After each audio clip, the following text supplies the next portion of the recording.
Welcome to this edition of Seatrade Maritime Masterclass podcast series. My name is Emma Howell, Director at Seatrade Maritime. Today, I'm delighted to be sat with Danial Kaabi, our latest ambassador to join the Seatrade Maritime Club and CEO of Sea Horizon Offshore Marine Services, a company committed to servicing multinational companies and delivering excellence of services globally. Danial is probably one of the youngest masterclass interviewees, but has packed a lot into his relatively young years. Over the next 20 minutes or so, we talk about his experiences and also his passion for empowering the younger generation entering the maritime and shipping workforce. Good morning, I'm Danial Kaabi, CEO of Sea Horizon Offshore Marine Services, headquartered in Qatar, but based all over the Middle East. We are an offshore marine service provider for the major oil companies and also providing tug and barge operations around the region. So today I'm delighted to be sat with Danial Kaabi, who is our latest ambassador to join the Seatrade Maritime Club and is a keen advocate of supporting youth in maritime. Welcome, Danial. We actually last met in Dubai in 2022 when you were a finalist at the Seatrade Maritime Middle East 20 Under 40 Awards, an initiative we're running again this year and hopefully for which you'll enter again.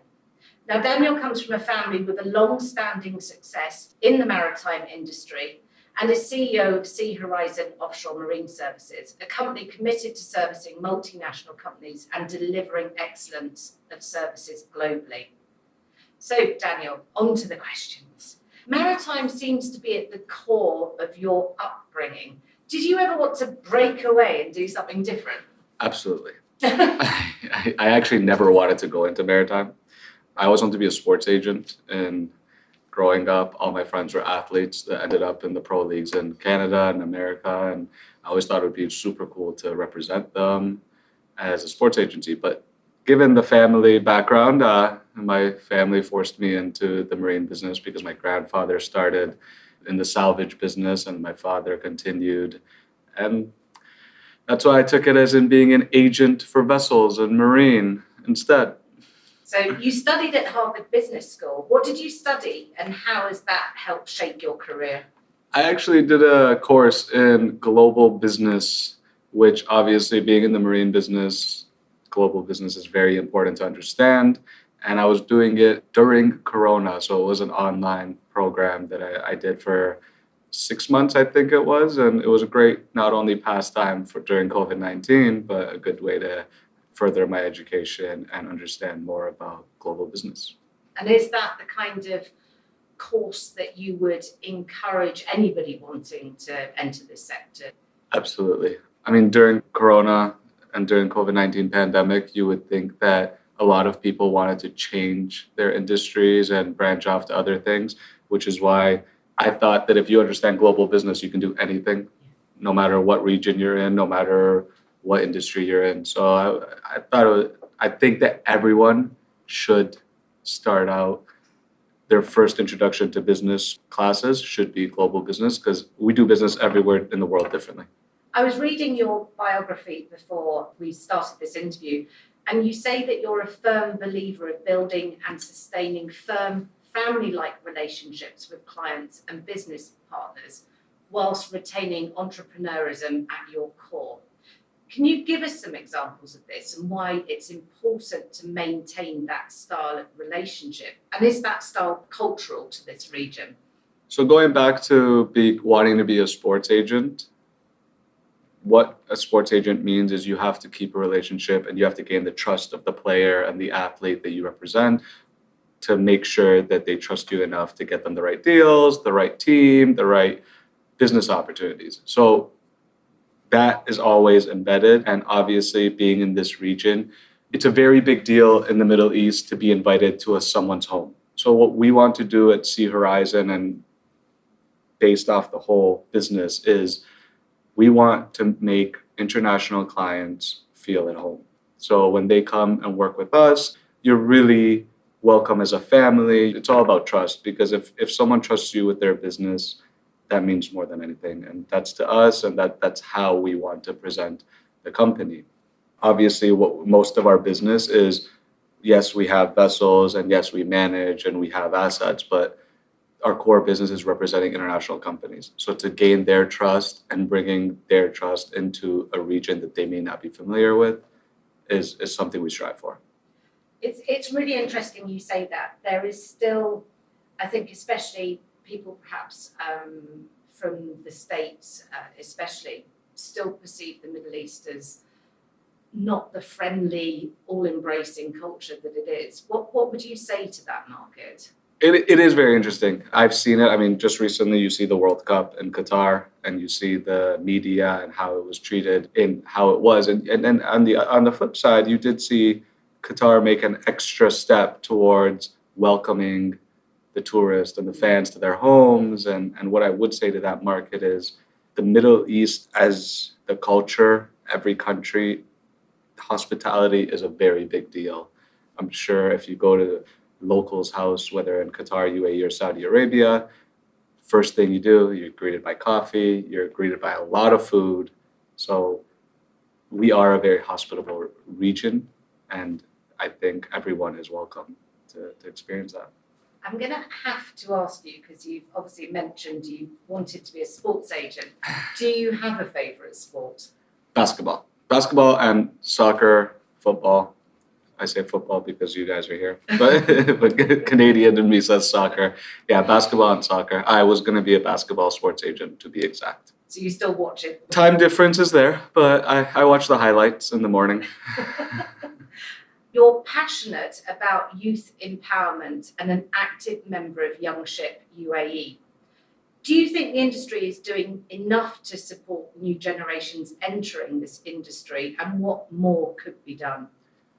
I think recently, yes, to answer that question, because when I got into the industry, I was 19, maybe 18, turning 19, and came in the summer, started experiencing it. It was very difficult to encounter individuals that were younger. It was mostly much older people.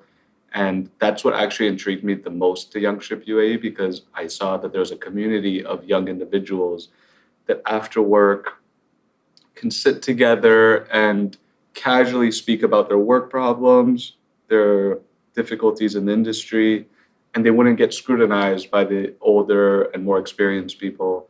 And it would just be an open discussion. And I never had that. So growing up, when I came into the industry at 19, I was the youngest person I had around me was probably 40.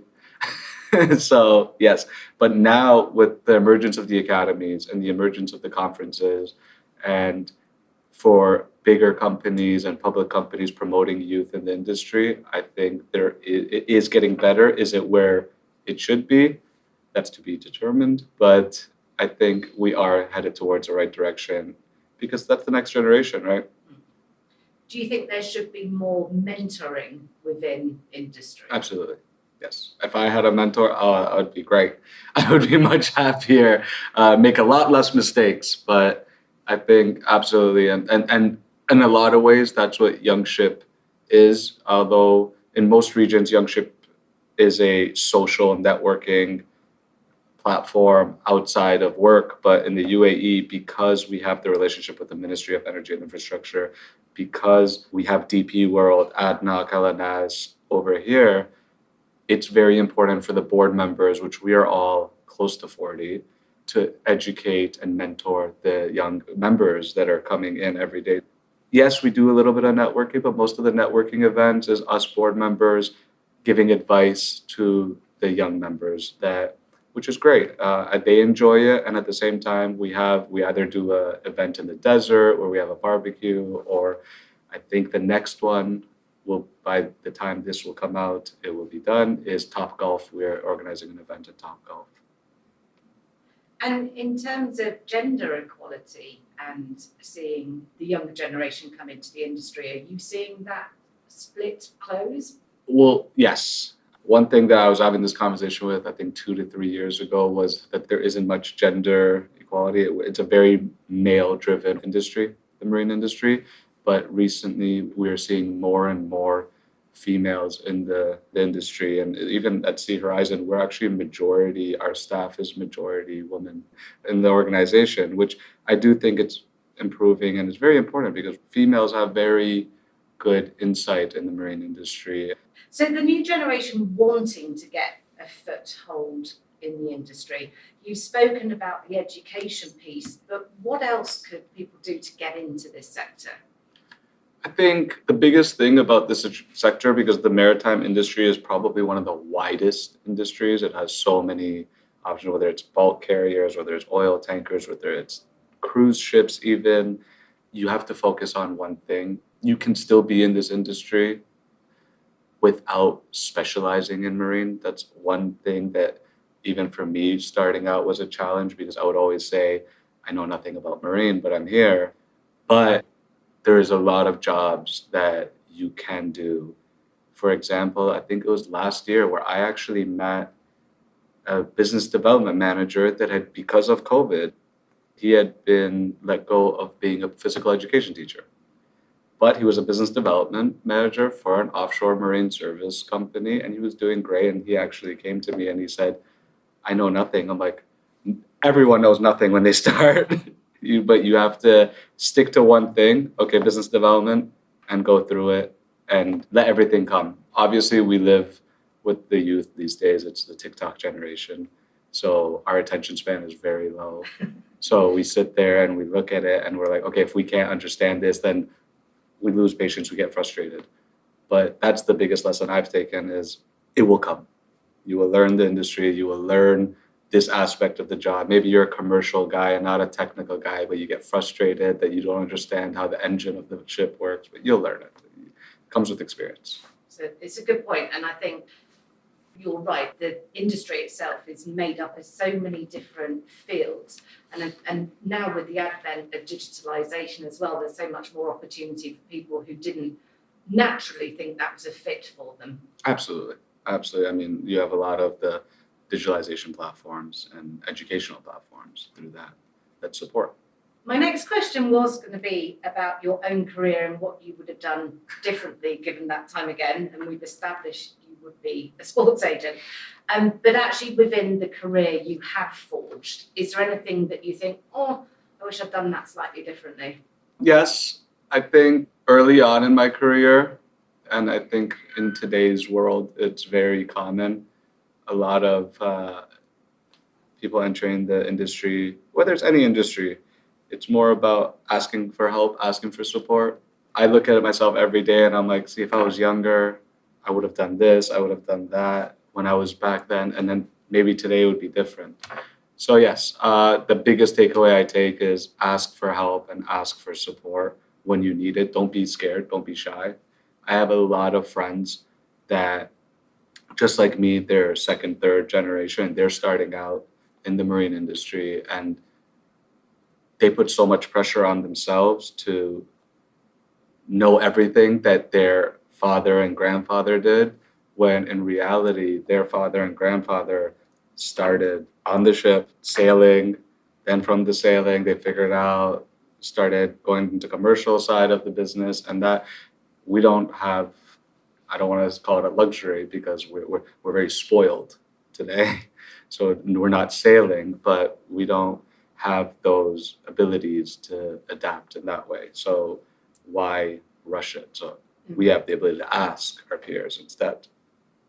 Yeah, that makes sense. You've been appointed non-executive director of Neonautica LLC, which is a startup focusing on the transition to blue economy by working on innovating green transport solutions and clean energy within maritime, ultimately tackling climate change.